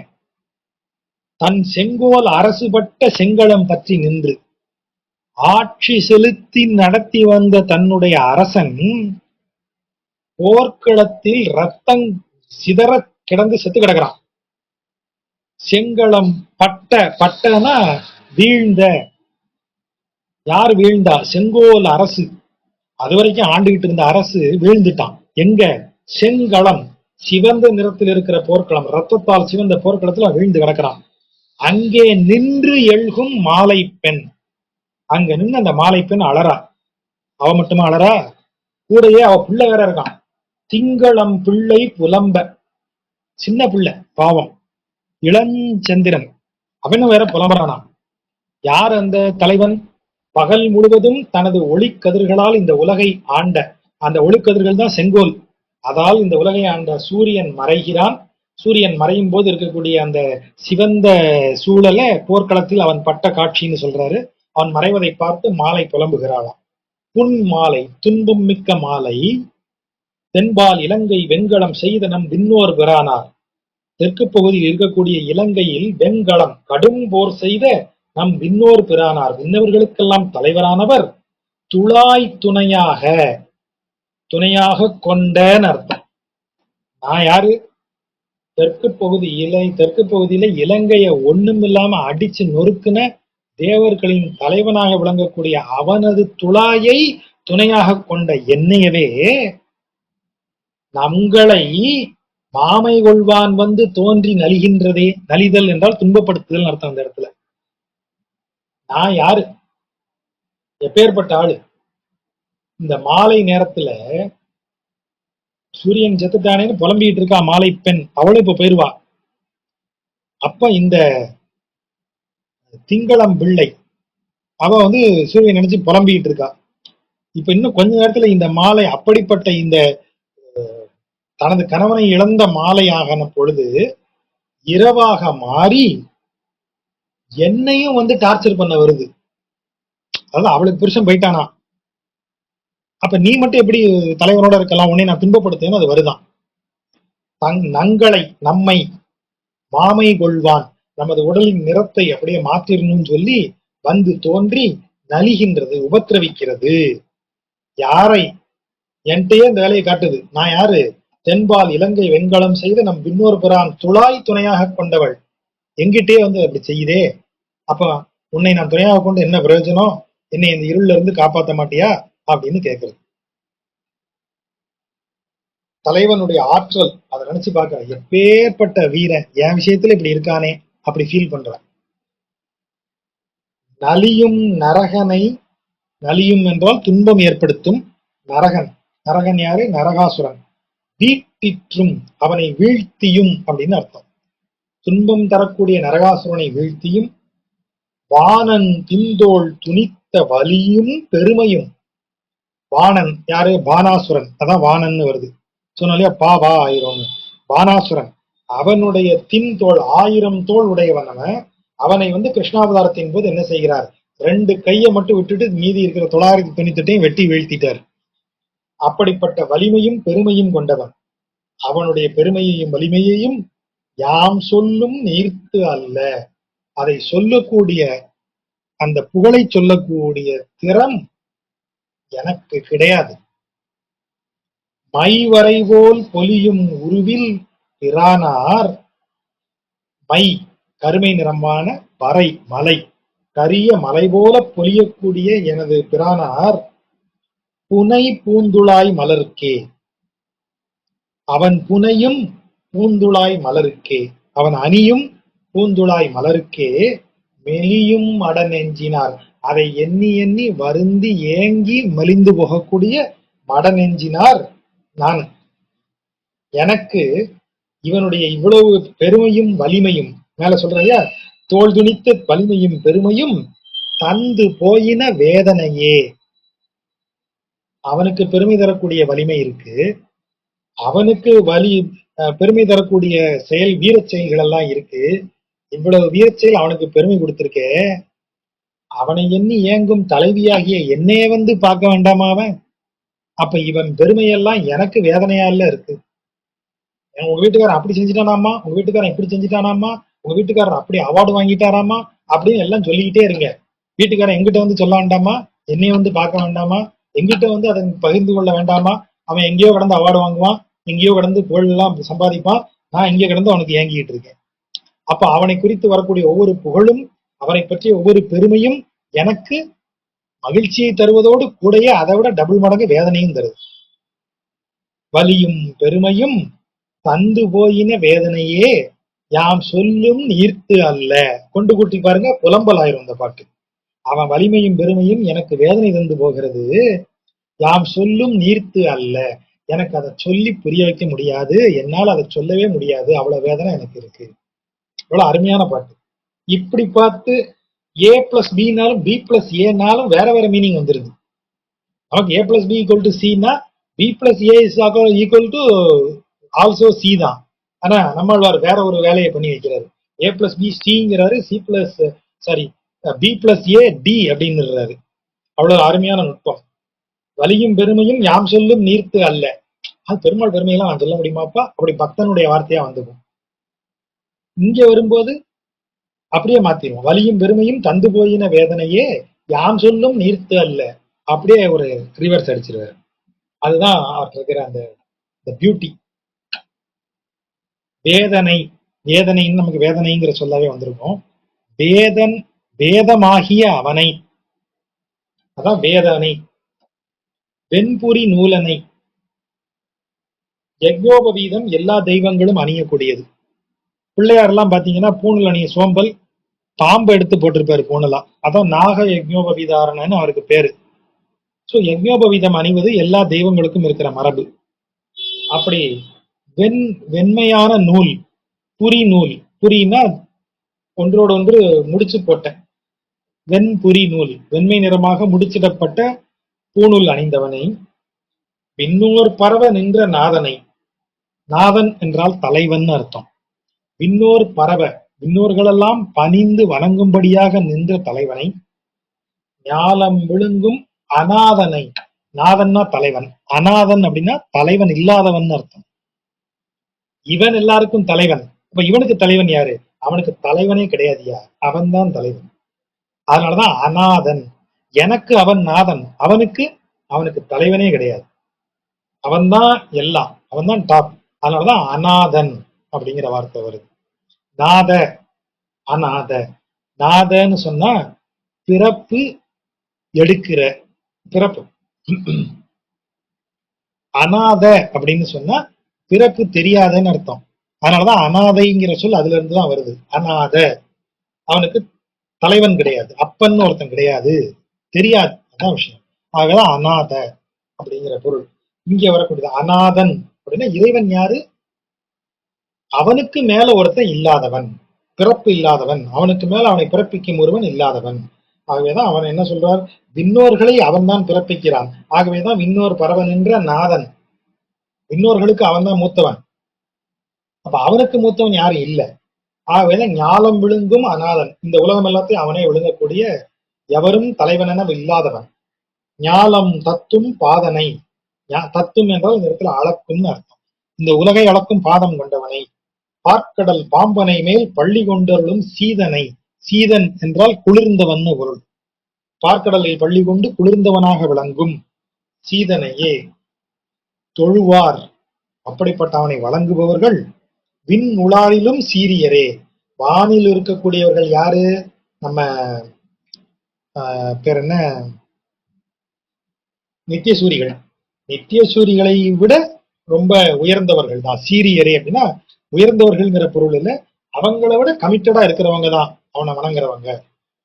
அதாவது பக்தியில நீங்க நித்தியசூரிகளும் இங்க இருக்கிற பக்தர்களும் குறைந்தவர்கள் இல்லை அப்படின்னு அந்த பொருள்ல அதை சொல்றாரு. விண்ணில் உள்ளோரிலும் விண்ணுளாரிலும் சீரியரே அப்படின்னு சொல்றாரு. அப்படியே என்ன அர்த்தம்? வா, நீ தப்பா நினைச்சுக்காத. இறைவன் ஒன்லி நித்தியசூரிகளுக்கு தான் அருளுவான்னு நினைக்காத. இங்கிருந்து வணங்குறவங்களுடைய பக்தி நித்தியசூரிகளின் பக்திக்கு குறைவானது அல்ல. ஆகவே இறைவன் உன்னையும் பாப்பான், உனக்கும் அருளுவான் அப்படின்னு சொல்லக்கூடிய ஒரு பொருள். அப்ப இதனுடைய பொருள், இன்னொரு பொருள் என்ன? இறைவன் அருளக்கூடிய தலைவன் அருளக்கூடிய பெண்களுக்கெல்லாம் ஒரு பெருமை இருக்கு இல்லையா? அத மாதிரி இந்த பெருமையை இந்த இடத்துல சொல்றது. தலைவனை பிரியாத மகளிரை பற்றி கூறி இறங்குதல். அவங்களுக்கு எல்லாம் பிரச்சனை இல்லைன்னா இப்ப தலைவன் கூடயே இருக்கான். யாரு தலைவனுக்கு கூடயே இருக்கான்? நித்தியசூரிகளுக்கு அவன் கூடயே இருக்கான். அப்ப அவங்க எல்லாம் நல்லவங்க. தள்ளி இருக்கிறதுனால நாங்க ஒண்ணும் மோசமானவங்க இல்லை. எங்கள்கிட்ட தலைவன் வரல, அதுக்காக நாங்க மோசம்னு நினைக்காதீங்க. நாங்களும் அதே அங்க இருக்கிறவங்க வைத்திருக்கிற பதிபக்தி, அங்க இருக்கிறவங்க வைத்திருக்கக்கூடிய அன்பு, பிரியம் எல்லாத்தையும் வச்சிருக்கிறவங்களும் நாங்களும் தான். அப்படி சொல்லக்கூடிய ஒரு பொருள். மாலை பொழுதை நினைத்து தலைவி வருத்தப்படுறான். ரொம்ப சிம்பிளான பாட்டான ரொம்ப நல்ல பாட்டு. சீரரசு ஆண்டு தன் செங்கோல் சில நாள் செலியி கழிந்த அளவிடை. இந்த செலியிங்கிறது அளவு, செலியி செல்லுபடியாகிற அப்படின்னு அர்த்தம். சீர் அரசு ஆண்டு, ரொம்ப சிறப்பான முறையில் அரசாட்சி செய்து, தன் செங்கோல் சில நாள் செலியி, தனது செங்கோல் சில காலம் சிறப்பாக செல்லும்படியாக சீரான அரசை ஆட்சி செய்து, கழிந்த பார் அரசு ஒத்து, அந்த காலம் முடிஞ்ச உடனே முடிஞ்சு போற பூமியின் அரசர்கள்.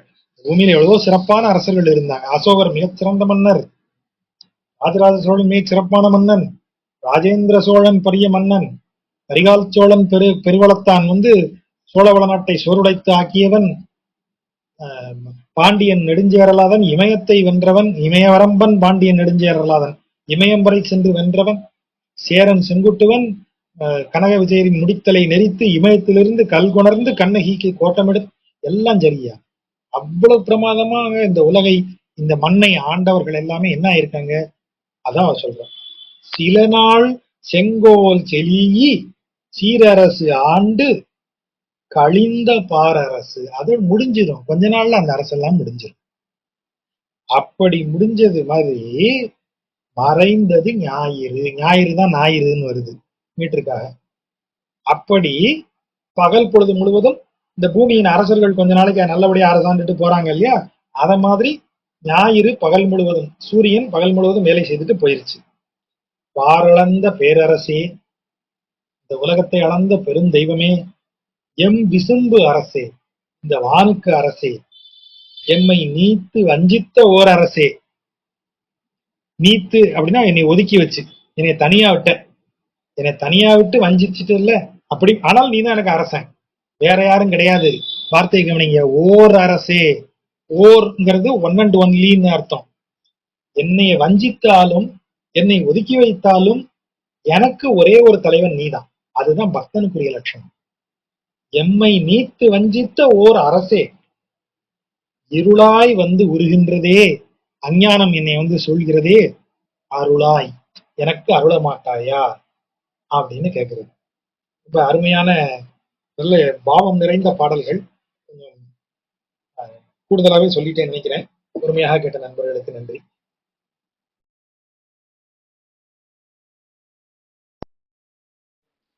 நன்றி ஜாஜா.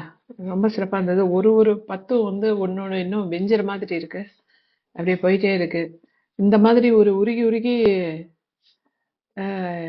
பார்த்ததே கிடையாது. இந்த மாதிரி உருகி எப்படிதான் அவருக்கு அந்த இறைவன் மேல இருக்கிற பக்தியால வர அந்த லவ், இல்லாட்டி சாதாரண மனிதன் உணர்ந்த கல்ல காதல் அல்லங்கிற மாதிரி தான் தோணுச்சு. இது பார்க்கும்போது ஒரு ஒரு பத்தும் வந்து அப்படியே வெறி வருது. இந்த பாட்டோட லைன் எல்லாம் பாத்தீங்கன்னா அடுத்தது இந்த இது கூட நீங்க போன தடவை இந்த கருக்காய் கடிப்பவர் போல், கனியின்மையின் கடுக்காய் கடிப்பவர் போல், அந்த ஒரு ஒரு பத்துலயும் ஒரு சிக்னேச்சர் இது இருக்க மாதிரி இருக்கு ஒரு பாடல் இதுல. நல்லா இருந்தது. வேற யாருக்காவது? காதல்ங்கிறது ஒரு மானுட உணர்வா நம்ம நினைக்கிறோம். ஆமா, ஆனா பெரும் காதல், மிக பெரும் காதலை மானிடனால தாங்கவே முடியாது. அப்பேற்பட்ட காதல், பெருங்காதலை தாங்குவதற்கு, ஏன்னா அந்த பெருங்காதல் எல்லா பைத்தியக்காரத்தனங்களையும் உள்ளடக்கியது. அந்த பைத்தியக்காரத்தனமான காதலை ஒரு மானுடனால தாங்கவே முடியாது. எவ்வளவு பெரிய ஆண் அழகனா இருந்தாலும், எவ்வளவு வீரனா இருந்தாலும், ஒரு பெண்ணின் பெருங்காதலை தாங்க முடியாது. ஆனால அதை தாங்கிறதுக்கு இறைவனால்தான் முடியும். தாய்மை, விரிந்த அந்த பெருந்தாய்மைய பிள்ளைகளால தாங்க முடியாது. ஒரு கட்டத்துக்கு அப்புறம் பொண்டாட்டி தான் வேணும். தாய்மையின் விரிவையும் ஆழத்தையும் ஒரு பிள்ளையால, ஒரே ஒரு பிள்ளையால தாங்கிட முடியுமா? முடியாது. அப்ப அந்த தாய்மையை நான் திரும்பி பார்க்கணும்னு சொன்னா, அந்த தாய்மை தெய்வமா தான் வந்து உட்கார முடியும். அப்ப அதுதான் என்ன சொல்றது, விஸ்வயோனிங்கிற வார்த்தையா வந்து விழுது. அவள்ல இருந்து இந்த உலகமே பிறக்கிறது. அப்ப என்ன அர்த்தம்? உலகமே அவளுக்கு பிள்ளைகள்னு அர்த்தம். அப்போ தாய்மை அப்படியே போய் சக்தியின் வடிவமாக அப்படி உட்காரணும். நீங்க எந்த உணர்வை எடுத்தீங்கன்னாலும், மனிதனின் ஆழமான உணர்வு, இந்த மிருகமா இருந்தாலும் மாறாத உணர்வு ரெண்டு தான். என்னது? தாய்மையும் காதலும். தாய்மைக்காக ஒரு புலியோ ஒரு எலியோ, அது குட்டிகள் நீங்க தான் செஞ்சீங்கன்னா அது உயிர் போனாலும் பரவாயில்லன்னு சண்டை போடும். அதே மாதிரிதான் காதலும். அந்த காதலுக்காக இன்னொரு வந்து அடிச்சு நொறுக்கும். தன்னுடைய இணையை யாராவது டிஸ்டர்ப் பண்ணிட்டா அதுக்கு அவ்வளவு கோவம் வந்துடும். அந்த இருவரும் உணர்வுகளையும் இறைவன் மேல ஏற்றி வச்சிருக்கிற மாண்பு தான் மானுட உணர்வுகளை நம்ம சரியா கையாளுவதற்கான அடையாளம். வெறுமனை எத்தனை நாளைக்கு மனிதர்களை காதலிக்கிறது? ரொம்ப பேர் அழகைங்க ஒருத்தன், அவனை வந்து ஒரு பொம்பளை காதலிக்கிறா, ஒரு பொண்ணு காதலிக்கிறா, நம்ம அந்த எவ்வளவு நாள்? 35 வயசு ஆயிடுச்சுன்னா அவன் பழையபடி கிழவன் ஆயிடுவான். நீ வச்சிருந்த காதல் எல்லாம் என்ன ஆகும்? ஆனா கிருஷ்ணன் எல்லா நேரமும் இளைஞனாவே இருப்பான். நீ 80 வயசு கிளவியா உட்காரு, அவன் 16 வயசு குமரனா உன் மனசுக்குள்ள உனக்கு 16 வயசு ஆக்கி உன்னை கொஞ்சிட்டு தான் இருப்பான். நீ தாயாகி எத்தனை வயசு தாயாகி கிளவியா வேணாலும் போயேன், கிருஷ்ணன் குழந்தையாவே தான் இருப்பான். நீ சிறு வயதா இருக்கும்போது உன்னோடு விளையாடின குழந்தை நீ வளர்ந்து கிழவனாகி கிளவியான பிறகும் அவன் குழந்தையாவே அவன் முன்னாடி இருப்பான். அதுதான் தெய்வம். அதுதான் எக்காலத்திலும் மனதில் அந்த காதல் வந்து வயது கூட கூட காதலுடைய விரிவும் ஆழமும் கூடிக்கிட்டே போகும். ஒரு கட்டத்துக்கு மேல அளவு இந்த மூதேவியவா காதலிச்சு தொலைச்சோங்கிற அளவுக்கு மானுட பெண்கள் மாறிடுவாங்க. மானுட ஆண் ரொம்ப சீக்கிரம் மாறிடுவான். இவனுக்கெல்லாம் போய் உருகுனமே அப்படின்னு ரொம்ப சீக்கிரம் பெண்கள் உணர்ந்துருவாங்க. அதனாலதான் பெண்கள் அதிகமா டக்குன்னு பக்தி பக்கம் வந்துடுறாங்க. ஆண்களுக்கு கொஞ்சம் லேட் ஆகுது. அப்போ இந்த பேர் உணர்வுகளை அந்த உணர்வோட ஆழத்திலிருந்து மானுடன் மேல வைக்க முடிஞ்சப்போ நம்ம ஏமாற்றத்தை சந்திக்கிறோம். ஏன் காதல்ல ஏமாற்றமும் அம்மாக்கள் பிள்ளைகளை புலம்புறதும் அந்த மாதிரியான விஷயங்கள் ஏன் அடிக்கடி நிகழுது? ஏமா அந்த உணர்வை மனிதர்கள் மேல வச்சீங்கன்னா ஏமாற்றத்தை தான் சந்திப்பீங்க. அப்ப அந்த உணர்வை தூக்கி கொண்டு போய் இறைவன் மேலதான் வைக்கணும். அதுதான் ஏமாத்தாது. எவ்வளவு வேணாலும் காதலிங்க கண்ணனை, ஏமாத்த மாட்டான். அந்த பிள்ளைய எவ்வளவு நேரம் வேணாலும் அள்ளி கொஞ்சுங்க, திட்டுங்க, அடிங்க, என்ன செஞ்சாலும் அந்த பிள்ளை உங்களை விட்டு போகாது. ஆகவேதான் இந்த உணர்வை உணர்ந்தவர்கள் தான் ஞானிகள். அதைத்தான் நமக்கு இப்படி சொல்லிட்டு போறாங்க. இல்ல அனைத்தையும் உணர்ந்த பெரியாழ்வார் மாதிரி ஒரு ஞானி சின்ன பிள்ளையா இருக்கிற கண்ணனுக்கு இப்ப தாலாட்டு பாடிட்டு உட்கார்ந்து இருக்கிறதுக்கு அவசியம் என்ன? கற்றறிந்த ஞானியாகிய கோதை நாச்சியார் அவன் மேல காதலாகி புலம்ப வேண்டிய அவசியம் என்ன? அல்ல நம்ம நன்மையை கருதி செய்தது, மாணவர்களாகிய நம்ம நன்மையை கருதி அது செய்தது. அது உண்மையிலே நல்ல உணர்வு. அது அருமை.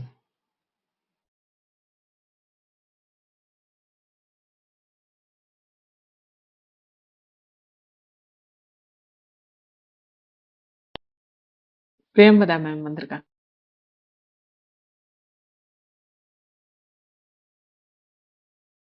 மியூட்ல இருக்கீங்க மேம், அந்த அன்மியூட் பண்ணிட்டு பேசுங்க. பிரேமதா.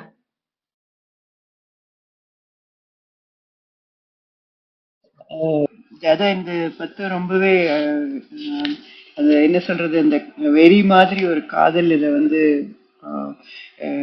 ரொம்ப அழகா வர்ணிக்கிறது. எனக்கு ஒரே ஒரு சின்ன சந்தேகம். இந்த 75 அந்த உலாகின்ற கெண்டை ஒளியம்பு எம்மாவியே அந்த பாடல் தலைமகனோட கூட இருக்கிறவங்க தலைமகளை பற்றி பாடுறதா, தலைமகளோட கூட இருக்கிற தோழியரை பார்த்து பாடுற மாதிரி இருக்கிறது. அது இங்க எப்படி இந்த ஒரு இந்த அகத்துணையில இது எப்படி வருகிறது? இந்த தலைமகன் தலைமகள் அவள் அது புரியுது.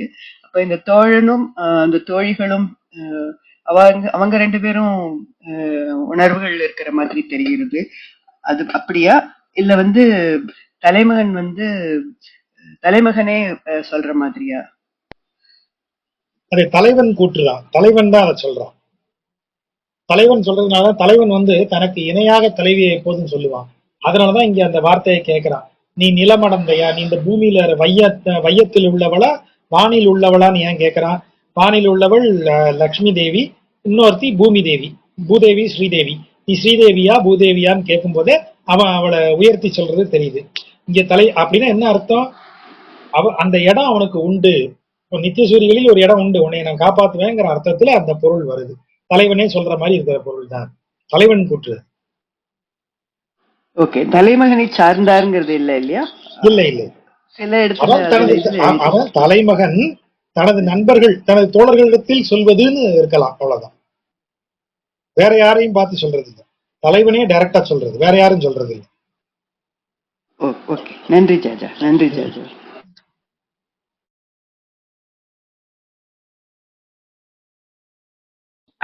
நம்ம நிறைய இடத்துல பார்த்திருக்கோம் ஜாஜா, இதுவும் அது மாதிரியா எப்படின்னு. அதாவது தலைவிங்கிறது ஜீவாத்மா, தலைவங்கிறது பரமாத்மா. பரமாத்மாவை அடைவதற்கு தலைவி இயங்குறது. அதுல இந்த உலக இன்பங்கள்ங்கிறது இந்த செவிலித்தாய் உலக இன்பங்கள்ல ஈவன் தாய் சம்டைம் யாரோ ஒருத்தர் குருன்ற மாதிரி வரும். அதாவது அவதான் வழி காமிப்பா. ஏதாவது இந்த செவிலித்தாய்ங்கிறது உலக இன்பங்களை மூழ்கடிக்கணும்னு நினைப்பான்னு வரும். இது கரெக்ட் தானே? அதே தானே? அப்ப தலைவனே இந்த கண்ணு இப்படி இருக்கு அப்படி இருக்குன்னு சொல்ற மாதிரி எல்லாம் வருதே. நம்ம அகத்தினை அழகுங்கிறது அங்கங்க வரும். அதுல பெரும்பாலானதுல நமக்கு இந்த தத்துவத்தை பார்க்கலாமே தவிர எல்லாத்துலயும் வலிந்து பார்க்க வேண்டியது இல்லை. அவங்க கவிஞர்கள் இப்போ செவிலித்தாய் இப்ப நம்ம சொன்னோம், நிலவு ஒரு இடத்துல குருவுக்கு ஆச்சாரியனுக்கு உதாரணமா சொல்லப்படுகிறது, இன்னொரு பாட்டுல நிலவு வில்லனா சொல்லப்படுகிறது. அந்தந்த பாட்டுக்கு ஏற்ற பொருள் தான் எடுக்கணுமே தவிர நாம் அந்த கேரக்டரை அப்படியே பிக்ஸ் பண்ண முடியாது. செவிலித்தாய் உலக இன்பங்களை குறிக்கக்கூடியதுன்னு பிக்ஸ் பண்ண முடியாது. அந்த பாட்டுல செவிலித்தாய் உலக இன்பங்களை குறிப்பவள். சில பாட்டுல செவிலித்தாயே ஆச்சாரியன் இடத்துல உட்காந்துருப்பா. என் பொண்ணு இவ்வளவு கஷ்டப்படுறாளே, இவளை நீங்க சேர்த்துக்க மாட்டியா அப்படின்னு தலைவன்கிட்ட போய் முறையிடக்கூடிய செவிலித்தாய் இருக்கா. அவர் யாரு? அந்த செவிலித்தாய் ஆச்சாரியன். பாடலுக்கு ஏத்த மாதிரி அந்த இடத்துல பொருளை எடுத்துக்கணும். ஒரே பொருள் எல்லா பாட்டுலையும் வராது.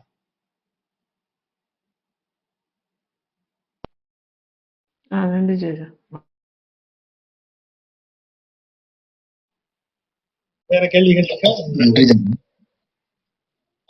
கேள்விகள் இல்லை ஜெயா, நன்றி. ஆனா அந்த திங்களை வர்ணிக்கிற இடங்கள் எல்லாம் ரொம்ப பிரமாதமா வந்திருக்கு. காமதேனோட அந்த முளை சுரக்கிற அந்த ஒரு இதா நிலவை சொல்லிட்டு, அதுக்கப்புறம் அந்த வெண்கலம் செய்யறது, அது வந்து ரொம்ப ஒரு பிரமாதமான இது. திரும்ப திரும்ப ஒரு அழகா அந்த நிலவை வந்து பல இடங்கள்ல பல ஓமையை கொண்டு வந்து வெவ்வேறு காட்சிகளை காட்டுறது வந்து அழிச்சிட்டு ஒரு காட்சி கொஞ்சமா மாத்துறது இல்ல, மொத்தமாவே மாத்துற அந்த இடங்கள்ல ரொம்ப பிரமாதமா இருக்கு. நிறைய பாடல்கள் இவர் அது போல அந்த நில வச்சு விளையாடுறாரு.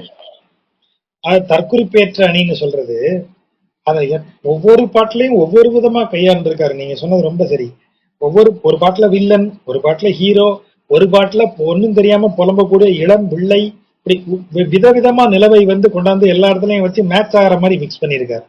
அது ஒரு ரொம்ப என்ன சொல்றது, ஒரு கவிஞனுடைய திறமை தான் அது.